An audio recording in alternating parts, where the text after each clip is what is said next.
AICC Telangana రాష్ట్ర వ్యవహారాల incharge Meenakshi Natarajan 3 రోజుల పర్యటన కోసం రాష్ట్రానికి వచ్చారు. ఈ పర్యటనలో భాగంగా నామినేటెడ్ పదవులు, డైరెక్టర్ పోస్టుల భర్తీపై ఆమె సీఎం రేవంత్ రెడ్డి, పీసీసీ నేతతో సుదీర్ఘంగా చర్చించనున్నారు.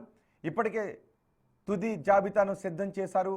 హైకమాండ్కు సమర్పించే అవకాశం కూడా ఉంది. పదవులు ఆశిస్తున్న నేతల్లో ఈ సమావేశంపై ఉత్కంఠ కనిపిస్తోంది.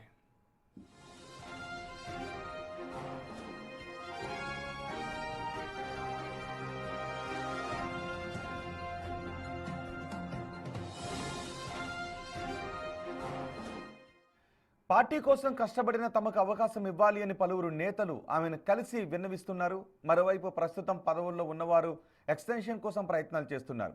వీటితో పాటు డీసీసీ కమిటీలపై ఏర్పాటుపైన చర్చించే అవకాశం ఉంది. 18 నెలలైనా జిల్లా కమిటీలను ఏర్పాటు చేయలేదు అని మీనాక్షిని కలిసి ఫిర్యాదు ఇచ్చారు కొంతమంది ఎన్ఎస్యూఏ నేతలు. అలాగే ఇటీవల పార్టీలో ప్రభుత్వంలో జరుగుతున్న పరిణామాలపై ఆరా తీయనున్నారు మీనాక్షి నటరాజన్. అనంతరం ఫుల్ రిపోర్ట్ను హైకమాండ్కు అందజేయనున్నారు.